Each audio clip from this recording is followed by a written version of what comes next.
on, so here I am. And appreciate the opportunity. Thanks for coming out. And I'm going to share just a couple of things. First of all, the program's about an hour and 20 minutes or so, how long we're here. And it's classical music. It's not hymn arrangements, gospel music, classical music. I'm going to introduce the pieces. I think you'll enjoy a little more of the music if you know a little bit about it, and then share my testimony, how I came to faith in Jesus Christ from an Orthodox Jewish background when I was studying in New York City at the Juilliard School. And then we're going to end it with a couple Christmas carols. I thought since it's Christmas time, I've done this in years past, so I have my hymn book little here. And they didn't teach Christmas carols at Juilliard, so I have to use a book here. No. But, well, just the first verse, about 4 Christmas carols. Everybody knows the first verse of Christmas carols. So we're going to do that. And then there is a tremendous reception I have here. Lots of sugar, lots of desserts that will be, wow, impressive. So first I'm going to start off by playing 3 pieces by a composer named Scarlatti. Domenico Scarlatti, Italian. He was born in 1685. That was the same year that Bach was born, Johann Sebastian Bach, and George Frederick Handel, who wrote the Messiah. So Handel and Bach and Scarlatti, 1685. That was a good year for music. And Scarlatti wrote these little sonatas, little pieces, and the first one is just very tender, very beautiful, very pensive sounding. The second piece is called the Pastoral. And the pastoral meaning outdoors. And when I play these trills, brrr, those are birds singing in the trees. So he imitates the sound of birds in the trees. And the third piece is called the Hunt, going out hunting. And so you'll start off with a horn call, da, da, da, da, da, da, da, da, da, going out for the hunting. And you can actually see them galloping. You'll see that. I mean, it's very, very ingenious of how he created these images of hunting and pastoral and other things that he wrote with these pieces. So these are 3 short pieces by Domenico Scarlatti.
Thank you. I can tell you that Scarlatti wrote 550 pieces like that. 550 Scarlatti sonatas, and every one of them is a little universe. I mean, it's really spectacular. Next, I'm going to play you two pieces by Chopin. Chopin is Polish. The unique thing about Chopin is that he's the only composer who wrote just for the piano. So Beethoven, Mozart, Bach, they wrote for violin, they wrote for voice, they wrote for piano, they wrote for orchestra. Chopin wrote for the piano. So if you're a pianist, you better like Chopin. So Chopin was Polish. Poland was trying to get their independence from Prussia, not Russia, but Prussia, which was called at that time. And they were losing the battle for their independence. And Chopin, who was actually living in Paris, because Paris was the headquarters of classical music at the time, had gone from Vienna to Paris. And he wanted to encourage them, so he wrote these two polonaises. So a polonaise is a national dance of Poland. And it's very unique rhythmically. So when you hear this rhythm, bum, ba, ba, bum, bum, bum, ba, ba, bum, bum, that's the polonaise. That's the rhythm of the native Polish people, the culture of the Polish polonaise. And so the first piece is called the tragic polonaise. And it's very sad, but it's very kind of out of the depths, crying out and encouraging the people in their difficulty, their struggle. And the second is called the military polonaise. So this was to encourage the people and really to rally them. They were written at the same time, and they were published at the same time. They have the same publishing number and indication of being published at the same time. So this is, Chopin wrote about a dozen of these polonaises. These are the two that he put together. The others are individual, but this was this emotional connection to the Polish people and their struggle for their independence. So the tragic and the military polonaise by Chopin.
Thank you.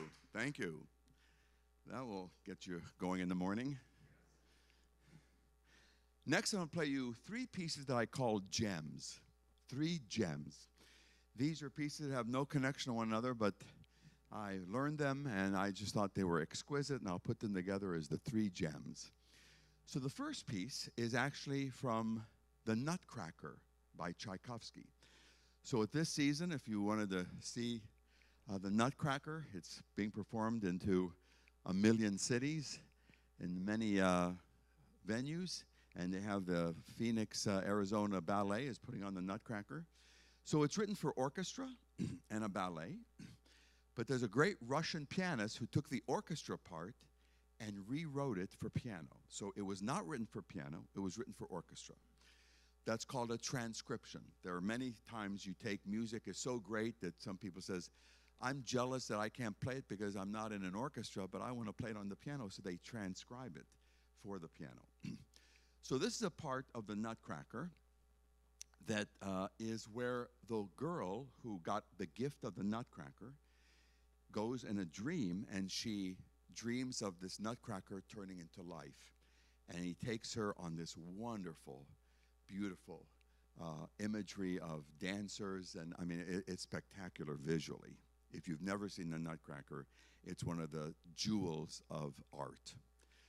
And so this is the part in the music where the Nutcracker turns into a handsome prince. So here he's the Nutcracker, all this, and suddenly he starts to feel things in his fingers, and he falls in love with the girl who got the gift of the Nutcracker, and he turns into a handsome prince. And they have what's called a pas de deux, the ballet of the two, and it is spectacular. This rippling that you hear throughout the piece is the harp. They're written for two harps of this beautiful imaginary world. And so it's just very, very spectacular. When the high point of it is when he turns into the prince and they embrace, and then they do this beautiful ballet. The second piece is called The Music Box. This is by a Russian composer named Lyadov. Not very famous, but he wrote some great pieces, but he's not famous like Tchaikovsky or Beethoven. And it sounds just like a music box. You know, you wind it up. And I'm going to ask you what happens at the end of the music box. You better listen. There's a test here. And if you don't get the right answer, you don't get dessert. So you better, you'll get the right answer. It's just, it's magical. It's clever. And the third piece is by a French composer named Chabrier, who wrote some great things, but not as famous as Debussy, who wrote Clair de Lune. And this is a French dance. Very exuberant, very visual. So they're just gems. They're just beautiful pieces, music. So the first is the Tchaikovsky, the Nutcracker, the prince and the girl, the Nutcracker turning to the prince, the music box, and the French dance, the three pieces, the three gems.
So what happened at the end of the music box?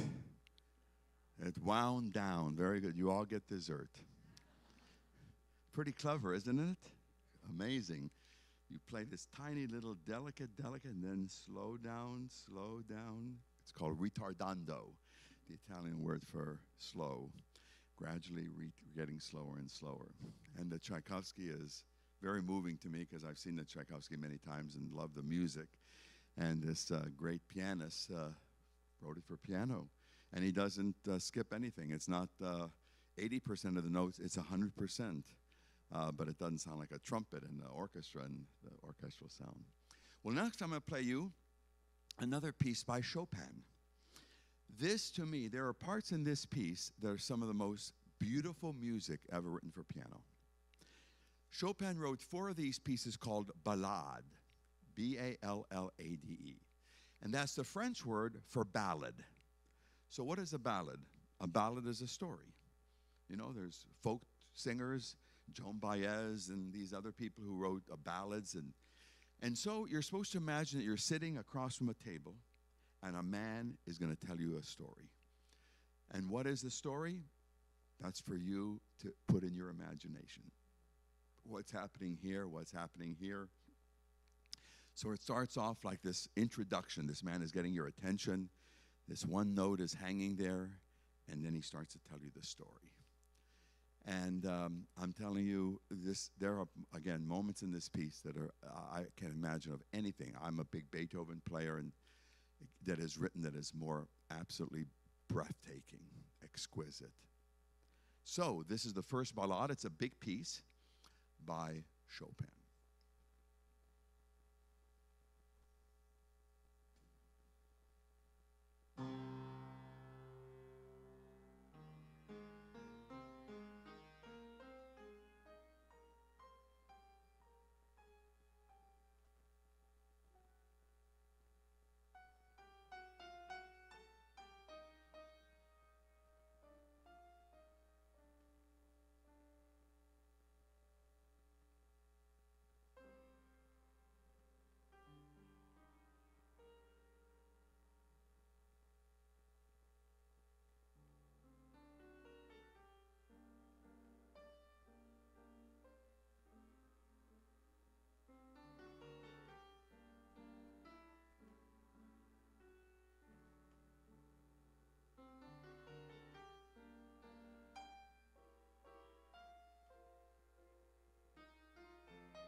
Chopin wrote 4 of those, and they're each monumental. They're some of his greatest music, greatest music. So I'd like to take a moment and share a little bit about myself and my story. My story really begins with my parents. My mother was born in Eastern Europe. At that time, the country was called Czechoslovakia. She was born there in 1915. My father was born in Eastern Europe. The country is called Romania. He was born there in 1905, so they were 10 years difference in age. And they were both very religious Orthodox Jews. So the Orthodox Jews are the strictest Jews that adhere to the Jewish faith. They want to follow all the laws that God gave to the Jewish people from the first 5 books of Moses, which the Jews we refer to as the Torah. And my parents left Europe in 1940 because of one person. His name was Adolf Hitler. My father was 35, my mother was 25. They would have been sent to a concentration camp and immediately killed, or sent to a labor camp because they were young. And once you got sick at a labor camp, they killed you because there was no time for you to get well. My parents would have been killed.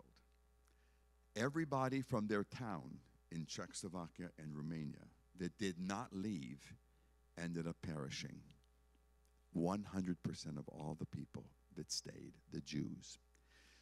So Jews had to get out of Europe, and like a lot of Jews, my parents ended up in South America. There were a few countries that had heard of what was happening to Jews, and so they had an immigration allowing them to come in. And one of them was the small country right on the equator called Ecuador. And they lived in the capital called Quito, Ecuador, from 1940 to 1950. My brother was born there. My sister was born there.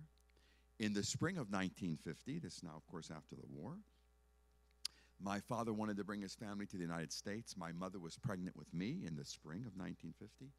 My father filled out all the paperwork and got permission, and they came through New York City. And I was born 5 months later in October of 1950. And as you can imagine, I was raised in a very, very religious Jewish home. My grandparents died for being Jewish. My parents suffered for being Jewish. And I was instilled with all my Jewish heritage. My parents sent me to public school during the day, and then after that, I went to school in the synagogue where Jewish people worship. And it was called Hebrew school. So Hebrew school, because you learn Hebrew. If you go to Israel, you speak Hebrew. If you go and open up the Bible, it's in Hebrew, the Old Testament. So I learned Hebrew going to Hebrew school. I learned all about being Jewish. I learned hundreds of prayers. And I went to Hebrew school 5 days a week for 8 years. So I share this with you. Don't laugh because it wasn't funny, but this was not a 2-week course on how to be a better Jew. If you did this, this was a commitment for your life. This was a commitment for your life. I started when I was 8 years old, every year, 5 days a week for 8 years until I was 16. All my friends were Jewish. All my relatives were Jewish. I remember I'd wake up in the morning, I'd pray for a half an hour in Hebrew, and then I went to school, and something unusual happened. I was 12 years old. I remember it very vividly. I had begun to develop, I realized, a very foul mouth. I could lie to my teachers, not a lot, but enough. I could lie to my parents. I could curse very easily. I was very religious in the synagogue, and I said these prayers, and they meant a lot to me. And I realized it was easy to be religious. And then an hour later, I'm swearing and cursing and lying, and that was easy. It was easy for me to be religious when I had to, and it was easy for me to be irreligious when I wanted to. I was good at both. Sad. Then when I was 17, I got accepted in music school in New York City, the Juilliard School. I was there, as I mentioned, for 5 years, got a bachelor's and a master's in piano. And there I met 3 students who call themselves born-again Christians. Well, I never heard that term. I had no idea what that was about. But there was something about these students. I would see one of them having a lunch in the cafeteria. I would see another one taking a break from practicing. And every time I saw them, they were always reading the Bible. The Bible. I mean, this is not a school of religion, it's a school of music. These were musicians, Juilliard students. And what did Jesus mean when he did this? What did Jesus mean when he said this? They never mentioned church. I had no idea about church. They never mentioned the C word, Christianity. It was always this Jesus.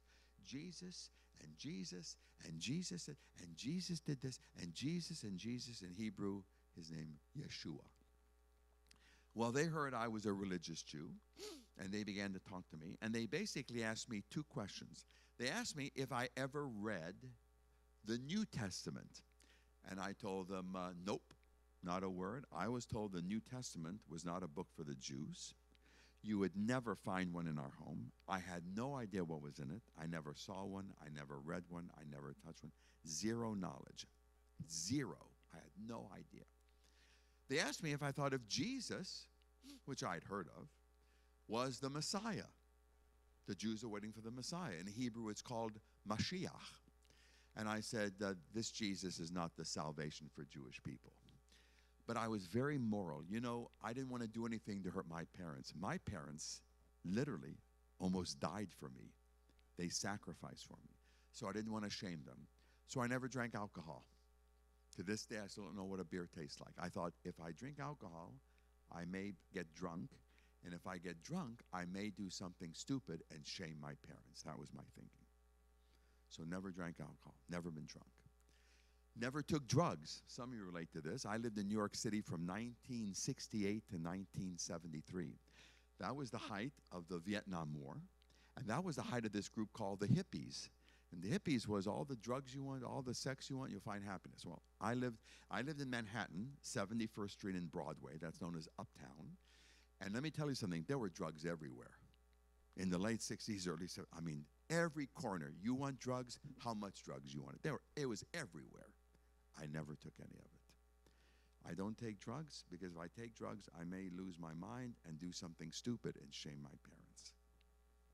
Not worth it. Never had sex before marriage. So even though I was so moral on the outside, listen, no sex, no drugs, no drinking. My friend, I'm going to tell you, I was very, very, very immoral. Immoral. You know where? Right here. Listen to me carefully. I knew that I was not on the inside the way I could appear on the outside. I could do many, many Jewish things, but it never affected me on the inside. I was very moral. I was very religious, but not changed. I was the same foul-mouthed, dirty-minded, self-centered, egotistical person at 20 years old, 18 years old, 16, 14. Nothing changed about me. I had the same issues, the same problems, except I was getting older. So I made a big decision. I said, well, if I want to know about this person, Jesus Christ, I'm going to read this book, the New Testament. Now, that was a big step for a Jew to read the New Testament. And I didn't want to talk to a rabbi, a Jewish rabbi, or a Catholic priest, or a Protestant minister. No one's going to tell me what I'm reading. I'm going to read this book myself. When I was a student at Juilliard, I used to practice for 10 hours a day. Now, let me tell you, that's not a lie, and that's not an exaggeration. I did not sit at the piano for 9 hours and 45 minutes. I sat every day at the piano for 10 full hours. I never left Juilliard until I practiced for 10 hours a day, which I did. And when I started to read this book, the New Testament, my whole life came to a stop. I was shocked when I read this book. They had given me a little pocket New Testament. And they said, well, Sam, here's this book, the New Testament, a little pocket. And if you read it, start in this book called The Gospel of John. Never heard of it. So I took it out, looked, sure enough, they're right, the Gospel of John. So here is a man, Jesus, who said of himself, and now what I'm telling you are the words of Jesus himself. I am the light of the world. Are you kidding me? You know, as a religious Jew, the first book of the first page of the Torah, which is called the beginning, Bereshis in Hebrew, God said, let there be light. And every Jew is taught that God is light. In every synagogue, you'll see a symbol of the presence of God in a light. He's not the light in that bulb, but it's a symbol of the reality.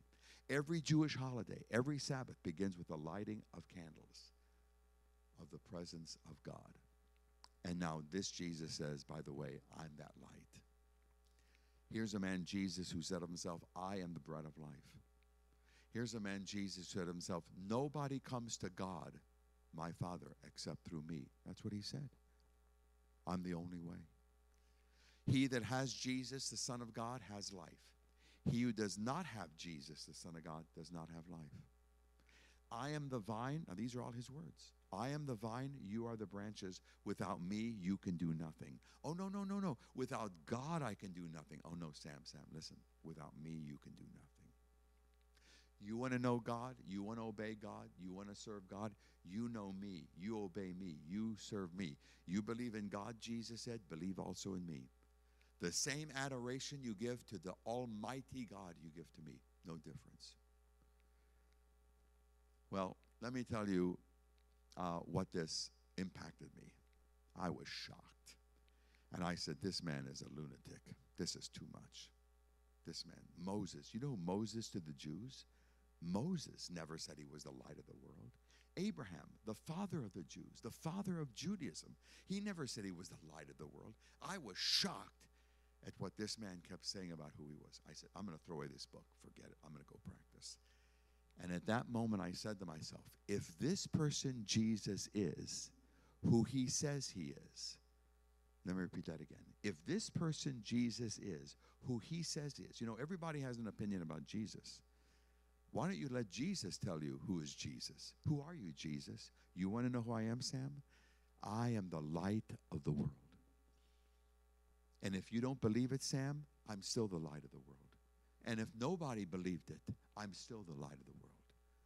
If he is who he says he is, I may be making the biggest mistake of my life throwing this book away. I better listen to him. And then Jesus said he came for sinners. I was not a sinner. I spent my whole life looking good for God. I was on God's side. But Jesus said he came to bring forgiveness, and he said he came to change us on the inside. He called it a new heart, a new birth, a new life. A spiritual heart, spiritual birth, spiritual life. Well, I've played concerts in 62 different countries. That's a lot of places. I think I've played in every country in Asia except North Korea, all through South America, parts of Africa. I've been to Cuba twice. I gave 28 concerts on 2 trips to Cuba because I play classical music. They wanted me to come and play classical music. And they agreed I give my story at all my concerts. I gave my whole story, testimony. Let me tell you what I've learned. My friend, I don't care if your skin color is blue or pink or purple or black and white. I don't care if you're a Democrat, Republican, Independent, Communist Party, Socialist Party, Labor Party. I don't care what language you speak. I don't care what culture you're from, because this is the reality in the world. The reality in the world is that every person in this world, which is 8 billion, and every person in this room, we are experts at hiding things. Hiding things. Hiding things.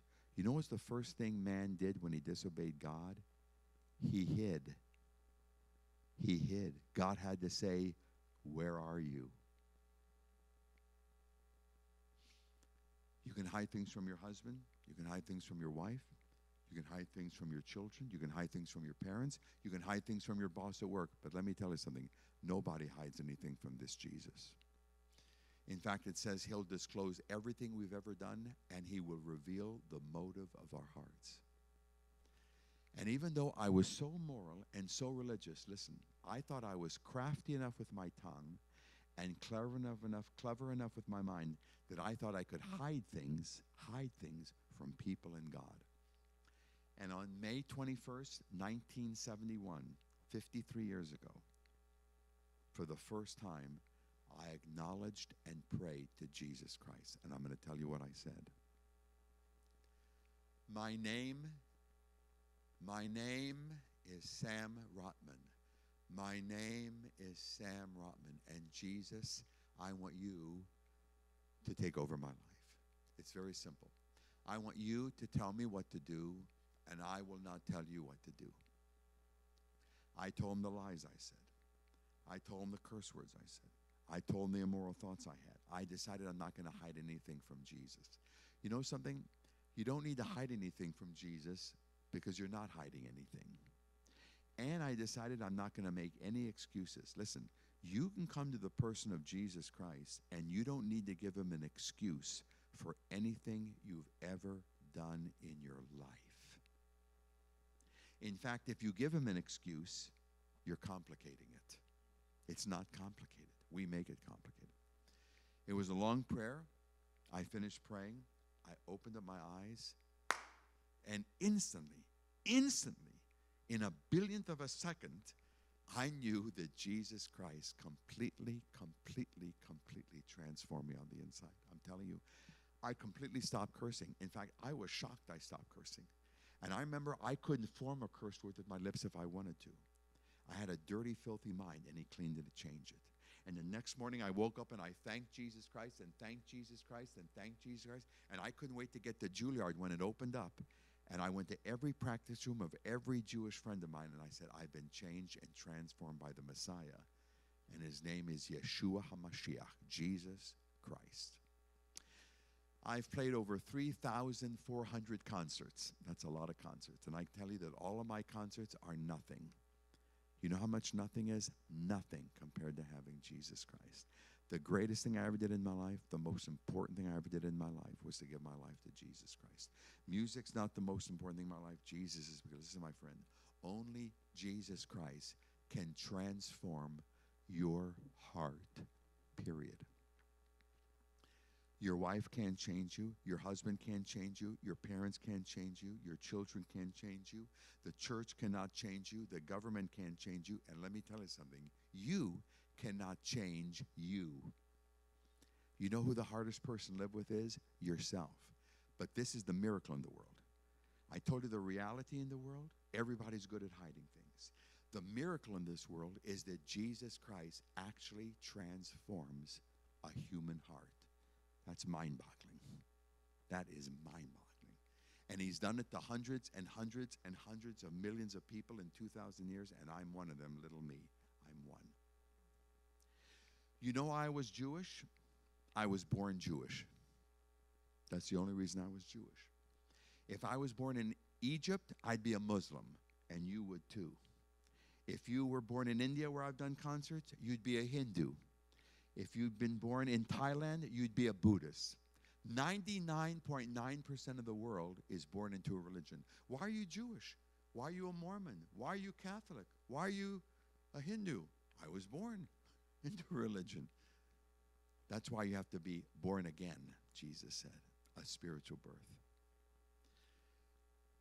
Can I tell you something interesting? You know what's the first thing you'll see in any synagogue around the world, Reformed, Orthodox, Conservative, you'll always see the same thing, the 10 Commandments, the law that God gave to the Jewish people. You know what's the first thing you see when you walk into a church? You know what I call it? Forgiveness. Forgiveness.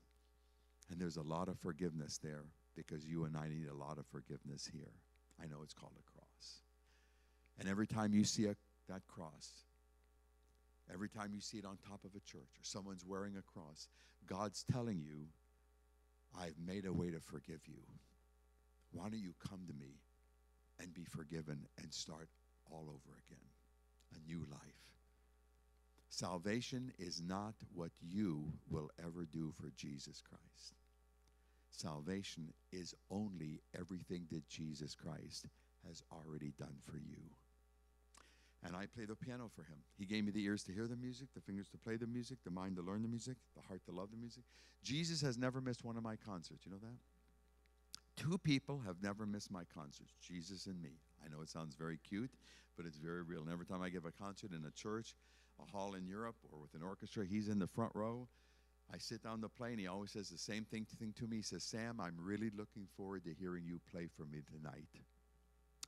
My friend, if I could look into your eyes, every one of you, I would tell you with every fiber of my being, listen, it is worth living for Jesus Christ.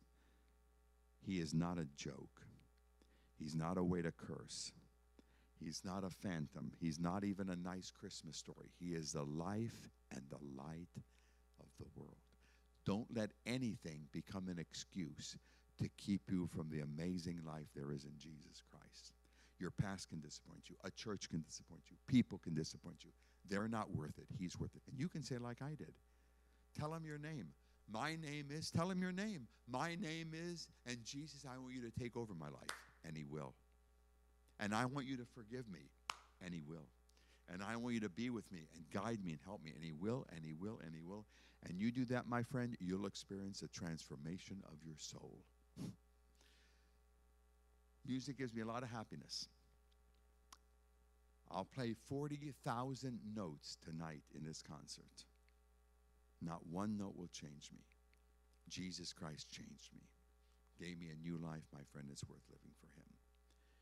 Well, last piece. This is by a composer named Bartók. Not as familiar as others. He died in 1945. He was Hungarian. And he made a study in his life of studying the folk tunes of Eastern Europe and then putting them into classical pieces. So this piece is called the 6 Romanian Folk Dances. And they're actual dances, a stick dance, a wedding dance, each one of them. They're very short. There's 6 of them. They're less than 5 minutes. So this is a contemporary piece, but not an ugly piece. You know what I mean? Sometimes contemporary music is kind of noisy and it's not very pretty and it's not too clever. But this is really, he was a great, great composer, Bela Bartók. So this is the last piece, the 6 Romanian folk dances by Bela Bartók.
Anybody have a question on anything? Yes, ma'am.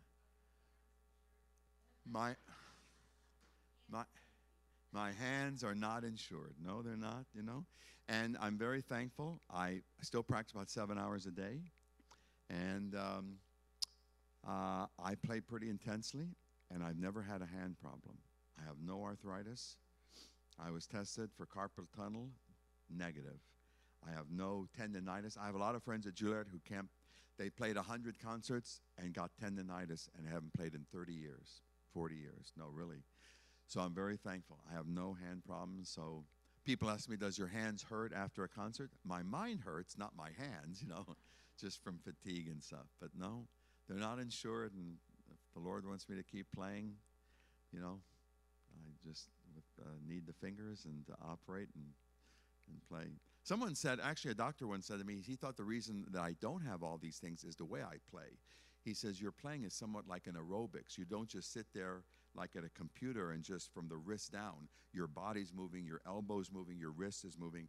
So he said there's no way of it depositing anything, a calcium or something like that. I thought that was interesting because I do play very physical and very much, you know, and I practice this way too. I practice very intensely. And so he thought that was the reason. And I think he could be right. But, you know, this was just a doctor that I had met at a concert, and he talked to me for a while, and he said, I'll tell you why.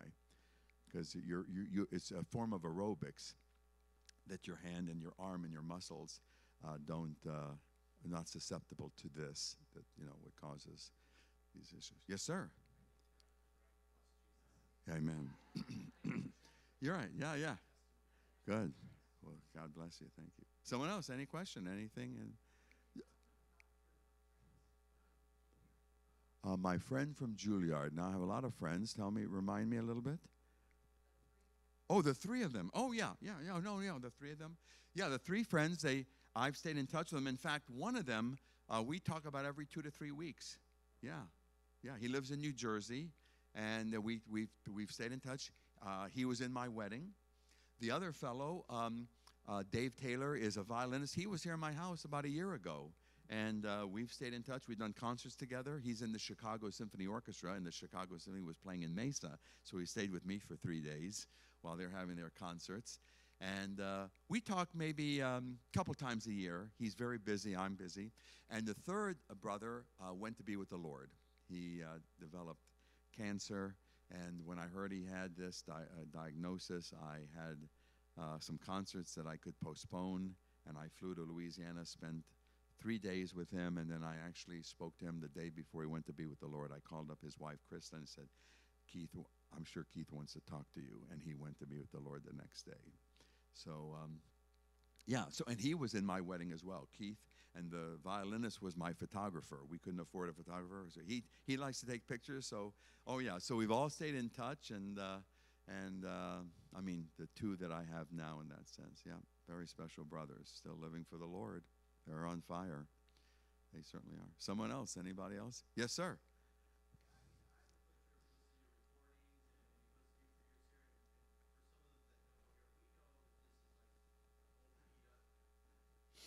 Mm-hmm.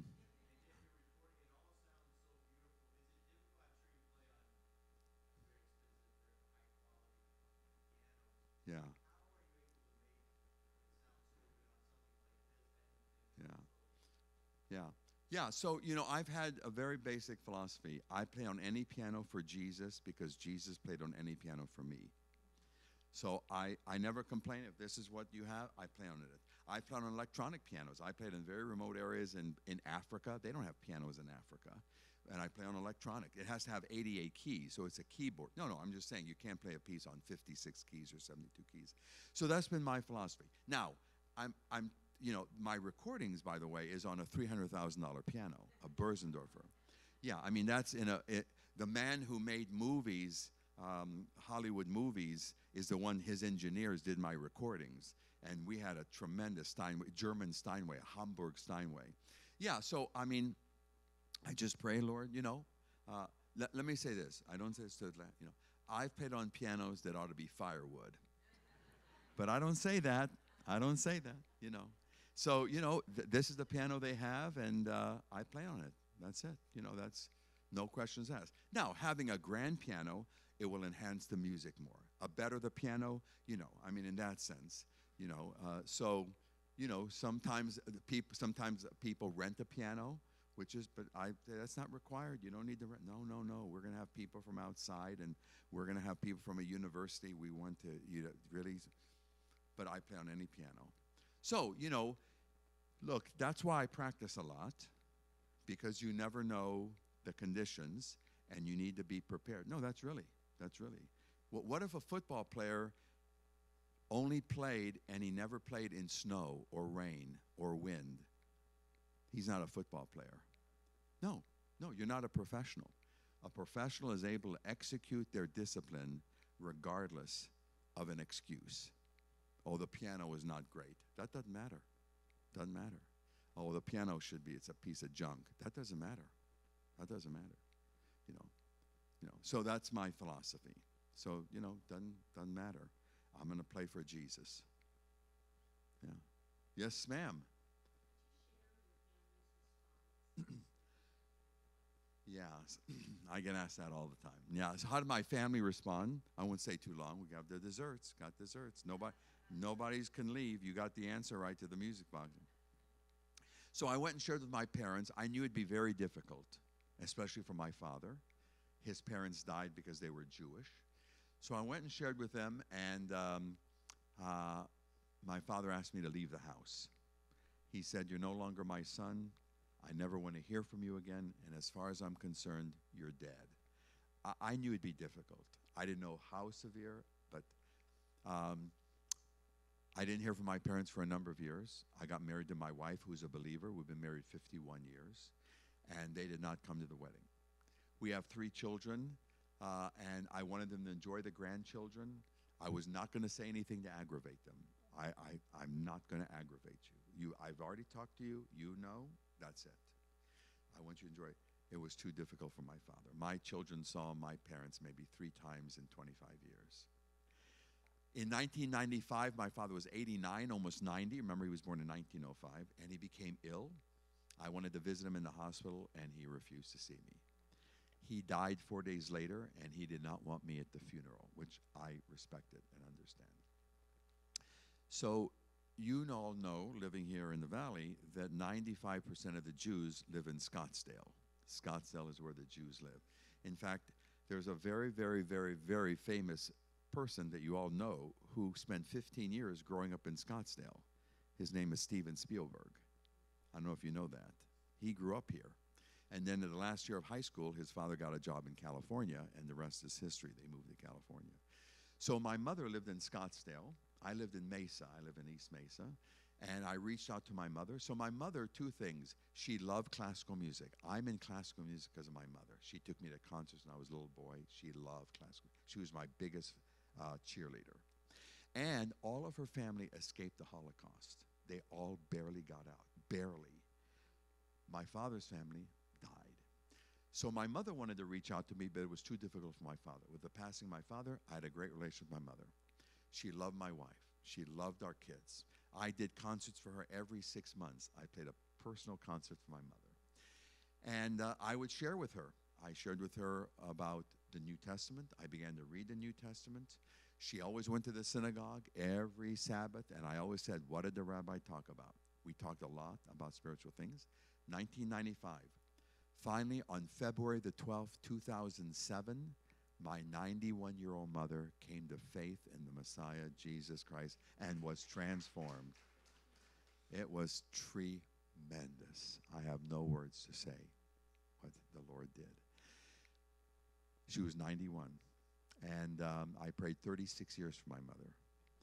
She's gone to be with the Lord, and I spoke at her funeral. I said, "Mother, you're now in the bosom of Father Abraham," which what Jesus said in Matthew to the Jews, because to a Jew, heaven is being in the bosom of Father Abraham. It's worth living for Jesus Christ. Yeah, yeah. But I had already read in Matthew where Jesus said, "If you do not love me more than your father or mother, you're not worthy of me." I already read that and prayed over that many times before I went and told my parents to prepare me. Yeah. Someone else? I see another hand. I thought. Yes, ma'am. We relate to your story because my husband, Yes. yes. You did. Yeah.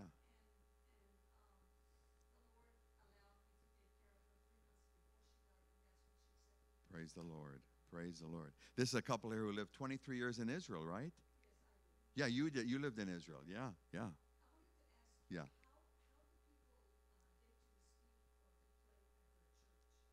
How do people get me? Oh yeah, I have a card here. You can call me. I have a cell phone. They can call me. Oh yeah, I come just on a free will offering. I don't care if there's 4 people, 2 people, or 2,000. I've played for 6,000 people, and I played for 11. So you broke the record. You didn't get less than. No, no, no, no. I mean, I'll go where the Lord opens up door. Yeah, yeah, yeah, yeah. Anyone else? Any questions? Yes, ma'am. Yes, let me say this, that many times I'm invited to play with an orchestra, a piece. For instance, I went to China and played Beethoven with orchestra, Beethoven concertos. I can't do that in that setting. I can't stop an orchestra concert. But in a recital, sometimes when it's not even a Christian presentation, I say, can I spend a few minutes before the last minute? They say, what are you going to share? Well, just my personal faith and my personal commitment to Jesus Christ. They said, well, if it's short, do it. And I've had people come up to me afterward and say, thank you for sharing. Thank you.